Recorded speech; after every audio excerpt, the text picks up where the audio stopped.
يا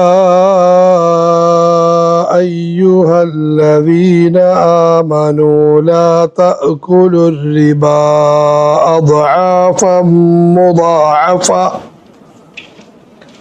واتقوا الله لعلكم تفلحون واتقوا النار التي أعدت للكافرين وأطيعوا الله والرسول لعلكم ترحمون.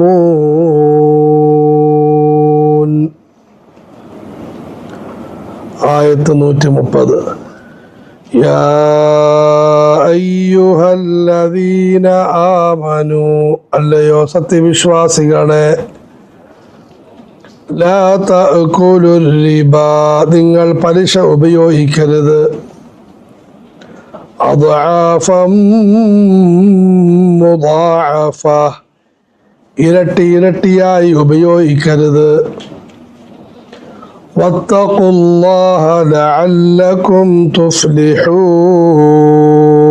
നിങ്ങൾ വിജയം പ്രാപിക്കുന്നതിന് പടച്ചവനോട് ഭയഭക്തി പുലർത്തുക. വത്തഖുന്നാർ, നിങ്ങൾ നരകാഗ്നിയെ സൂക്ഷിക്കുക. അല്ലതീ ഉഇദ്ദത് ലിൽ കാഫിരീൻ, അതിനെ നിഷേധികൾക്ക് വേണ്ടി ഒരുക്കപ്പെട്ടിരിക്കുന്നു. വഅതീഉല്ലാഹ വറസൂൽ, നിങ്ങൾ അല്ലാഹുവിനെയും ദൂതനെയും വഴിപ്പെടുക. ലഅല്ലകും തുർഹമൂൻ, നിങ്ങളോട് കരുണയുണ്ടാകുന്നതാണ്, കരുണയുണ്ടാകാൻ വേണ്ടി. അല്ലാഹു സുബ്ഹാനഹു വ തആല ഈ ആയത്തുകളിൽ അതീവ ഗൗരവമായ 4 കാര്യങ്ങൾ ഉപദേശിച്ചിരിക്കുന്നു. സത്യവിശ്വാസിയുടെ ജീവിതവുമായി നേർക്കുനേരെ ബന്ധമുള്ള 4 കാര്യങ്ങളാണ്. കൂടാതെ ഈ കാര്യങ്ങൾ പാലിക്കുന്നത് കൊണ്ട് അവൻ്റെ വ്യക്തി ജീവിതവും സാമൂഹ്യ മേഖലയും നന്നായി തീരുന്നതാണ്. ഇത് പാലിക്കാതിരിക്കുന്നത് കൊണ്ട് വ്യക്തി ജീവിതവും സാമൂഹ്യ ബന്ധവും താറുമാറാകുന്നതുമാണ്. ഇതിലെ ഒന്നാമത്തെ ഉപദേശം പലിശ ഉപയോഗിക്കരുത് എന്നാണ്. യാ അയ്യുഹല്ലദീന ആമനു, അല്ലയോ സത്യവിശ്വാസികളെ, ലാ തഅകുലുർ റിബാ, നിങ്ങൾ പലിശ ഉപയോഗിക്കരുത്. അദ്ആഫം മുദാഅഫ, ഇരട്ടി ഇരട്ടിയായ നിലയിൽ. അപ്പം ഇരട്ടി അല്ലാത്ത നിലയിൽ ഉപയോഗിക്കാമോ? ഇരട്ടി ഇരട്ടി എന്ന് പറഞ്ഞത് പലിശക്കാരുടെ അവസ്ഥയെ അറിയിക്കാൻ വേണ്ടിയാണ്. സാധാരണ പലിശക്കാർ 1,00,000 രൂപ കടം തന്നു, 1 മാസം കഴിഞ്ഞാൽ 10,000 രൂപ കൂടുതൽ തരണമെന്ന് പറയും. 2 മാസമായാൽ അതിൻ്റെ ഇരട്ടി കൂടുതൽ തരണമെന്ന് പറയും. ഇങ്ങനെ ഇരട്ടി ഇരട്ടിയായി മേടിക്കുന്ന പ്രവണത അന്നുമുണ്ട് ഇന്നുമുണ്ട്. അതുകൊണ്ടാണ് ഇരട്ടി എന്ന പ്രയോഗം ഇവിടെ നടത്തിയിരിക്കുന്നത്. ഇനി ആരെങ്കിലും ഇരട്ടിയായി മേടിച്ചില്ല, അല്പം മേടിച്ചുള്ളൂ, ആ പലിശയും പാടില്ലാത്തതാണ്. ഉദാഹരണത്തിന് ആരോടെങ്കിലും പറയുന്നു, പള്ളിയിൽ നിങ്ങൾ ആളുകളെ ചീത്ത വിളിക്കാൻ പാടില്ല. ഉടനെ അർത്ഥം കണ്ടെത്തുകയാണ്, പള്ളിയിൽ വിളിക്കാൻ പാടില്ല, എന്നാൽ പള്ളിയുടെ വെളിയിൽ വിളിക്കാം. പള്ളിയുടെ വെളിയിലും മോശമാണ്, പള്ളിയിൽ വളരെയധികം മോശമാണ്. ഈ രീതിയിൽ പലിശയുടെ 1 രൂപ പോലും മോശമാണ്, അത് കൂടുന്നത് കൂടുതൽ മോശമാണെന്ന് അറിയിക്കാൻ വേണ്ടി പറഞ്ഞതാണ്. يا أيها الذين آمنوا لا تأكلوا الربا أضعافا مضاعفة. പലിശ മനുഷ്യന്റെ വ്യക്തി ജീവിതത്തെയും നശിപ്പിക്കും, സമൂഹത്തെയും നശിപ്പിക്കും. സമ്പത്തിനോട് വല്ലാത്ത ആർത്തി വരും, ജീവിതത്തോട് അമിതമായ മോഹം വരും, അതിഭയങ്കര ഭീരുത്വമുണ്ടായിത്തീരും. ജനങ്ങളോടെല്ലാം ആർത്തിയുടെ കണ്ണുകൊണ്ട് നോക്കും. ഒരാൾ സാമ്പത്തികമായി ബുദ്ധിമുട്ടുന്നു, അവനെ സഹായിക്കാനാണ് ദീൻ പഠിക്കുന്നത്. പലിശക്കാരൻ ആഗ്രഹിച്ചുകൊണ്ടിരിക്കും, 10 പേർക്ക് സാമ്പത്തികമായിട്ട് ഞെരുക്കമുണ്ടാകണം, അവരെല്ലാവരും എൻ്റെ അടുത്തോട്ട് വരണം. മനുഷ്യൻ്റെ മനസ്സും ജീവിതവും മോശമാക്കും, സാമൂഹ്യ മേഖലയും മോശമാക്കും. ഉദാഹരണത്തിന് ഇന്നത്തെ കാലഘട്ടത്തിലെ വലിയ വലിയ ഫാക്ടറികൾ, ഉദ്യോഗങ്ങൾ, വലിയ വലിയ കച്ചവടങ്ങൾ, ഇതെല്ലാം നടക്കുന്നത് പലിശയുമായി ബന്ധപ്പെട്ടാണ്. ഓരോ കച്ചവടം, ഉദാഹരണം 10 ലക്ഷം രൂപ ഒരു കച്ചവടത്തിന് മുടക്കണമെങ്കിൽ ആ 10 ലക്ഷം രൂപ ബാങ്കിൽ നിന്ന് ലോണായിട്ട് മേടിക്കും. അതിന് സ്വാഭാവികമായിട്ടും 1 ലക്ഷമോ അല്ലെങ്കിൽ 50,000മോ 10,000മോ പലിശ കൊടുക്കേണ്ടി വരും. ഇവിടെ ഈ കച്ചവടം തുടങ്ങുന്ന വ്യക്തി, അദ്ദേഹം സാധനങ്ങൾക്ക് അമിതമായി വില ഈടാക്കും. എന്തിനാണ്? പലിശ കൊടുത്ത് വീടാനുണ്ട്. അതുകൊണ്ട് പലിശ മനുഷ്യന്റെ സാമൂഹിക മേഖലയും നശിപ്പിക്കും. ആകയാൽ നിങ്ങൾ പലിശയെ നിങ്ങൾ ഉപേക്ഷിക്കുന്നു. ഇതാണ് ഒന്നാമത്തെ ഉപദേശം. വത്തഖുല്ലാഹ ലഅല്ലകും തുഫ്ലിഹൂൻ.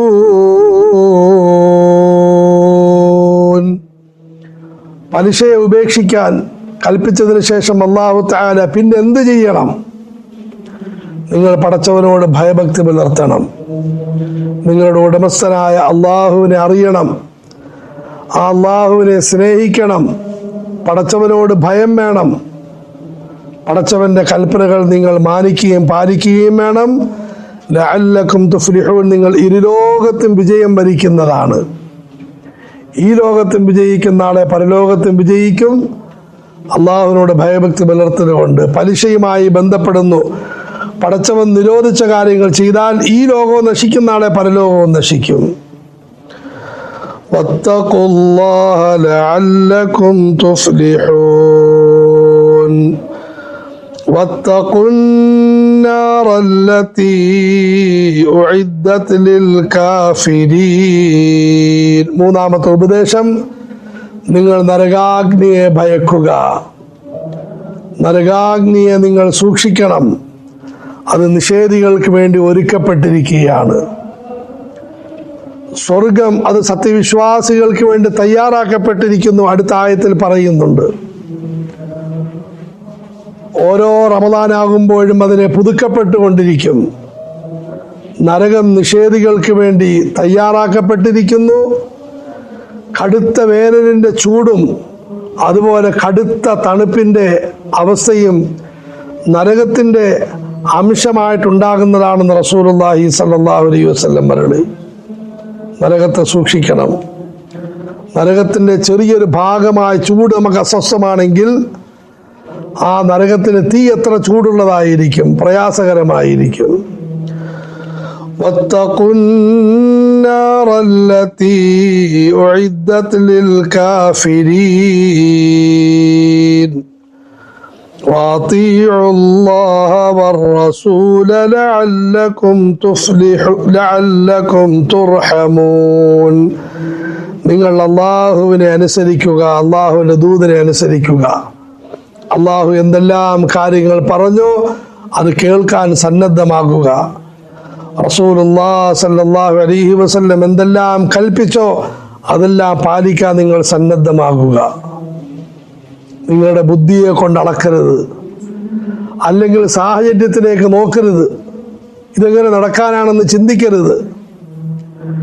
അള്ളാഹുവിന്റെ മുഴുവൻ കൽപ്പനകളും നിങ്ങൾ അനുസരിക്കും. റസൂലുള്ളാഹി സ്വല്ലല്ലാഹു അലൈഹി വസല്ലമയുടെ എല്ലാ നിർദ്ദേശങ്ങളും നിങ്ങൾ അനുസരിക്കും. ലഅല്ലകും തുർഹമൂൻ. പടച്ചവന്റെ കാരുണ്യം നിങ്ങളുടെ മേലുണ്ടാകും. പടച്ചവൻ നിങ്ങളെ ഈ ലോകത്തും അനുഗ്രഹിക്കും.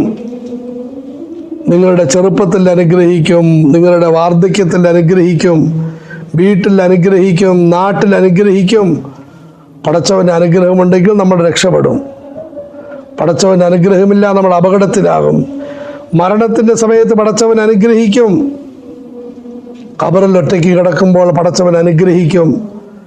നാളെ മഹ്ശറിൽ എഴുന്നേൽക്കുമ്പോൾ പടച്ചവൻ അനുഗ്രഹിക്കും. അവസാനം അല്ലാഹു നമുക്ക് തൗഫീഖ് നൽകുമാറാകട്ടെ. പടച്ചവൻ്റെ കാരുണ്യത്തിൻ്റെ കേന്ദ്രമായ സ്വർഗത്തിൽ എത്തിച്ചേരാൻ സാധിക്കും.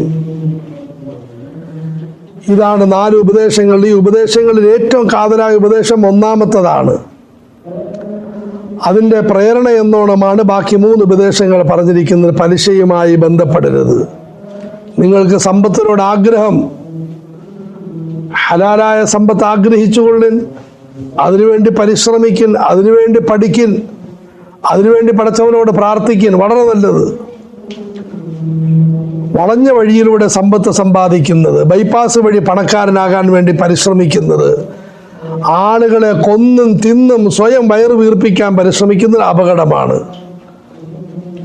നിങ്ങളുടെ മനസ്സ് കാരുണ്യം നിറഞ്ഞതാകണം, ജനങ്ങളോട് കരുണ കാണിക്കണം.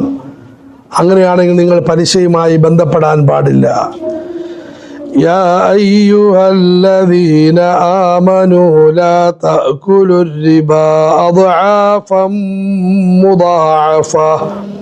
റസൂലുള്ളാഹി സ്വല്ലല്ലാഹു അലൈഹി വസല്ലം തങ്ങളും പലിശയുടെ കടുപ്പത്തെ വളരെ ഗൗരവത്തിൽ ഉണർത്തിയിട്ടുണ്ട്. റസൂലുള്ളാഹി സ്വല്ലല്ലാഹു അലൈഹി വസല്ലം മരളി, പലിശയുമായി ബന്ധപ്പെടുന്നത് സ്വന്തം മാതാവിനെ വ്യഭിചരിക്കുന്നത് പോലെ കടുപ്പമാണ്, എത്രയോ ഗൗരവമാണ്. റസൂലുള്ളാഹി സ്വല്ലല്ലാഹു അലൈഹി വസല്ലം വെറുതെ വാക്കുകൾ അല്ലെങ്കിൽ നമുക്ക് അസ്വസ്ഥതയുണ്ടാക്കുന്ന കാര്യങ്ങൾ പറയുകയില്ല.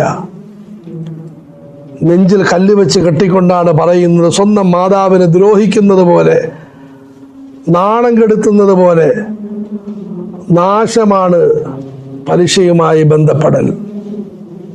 എന്നിട്ട് വീണ്ടും അടുത്ത വാക്ക് പറയേണ്ട, നമ്മളുമായി ബന്ധമുള്ളത് ഏറ്റവും വലിയ പലിശ മറ്റുള്ളവരുടെ അഭിമാനത്തിന് ഭംഗം വരുത്തലാണ്. ആളുകളെ പറ്റി പരദൂഷണം പറയൽ, ആളുകളെ നിന്ദിക്കൽ, നിസ്സാരപ്പെടുത്തൽ, ഇത് ഏറ്റവും വലിയ പലിശയാണെന്ന് റസൂലുള്ളാഹി സ്വല്ലല്ലാഹു അലൈഹി വസല്ലം പറഞ്ഞു. അതുകൊണ്ട് പലിശയിൽ നിന്നും അകന്നു കഴിയണം. അതിനെപ്പറ്റി പരിപൂർണ്ണ ശ്രദ്ധ വേണം, സൂക്ഷ്മത വേണം. മറുഭാഗം നിങ്ങൾ പരിശ്രമിച്ചുകൊള്ളിൻ.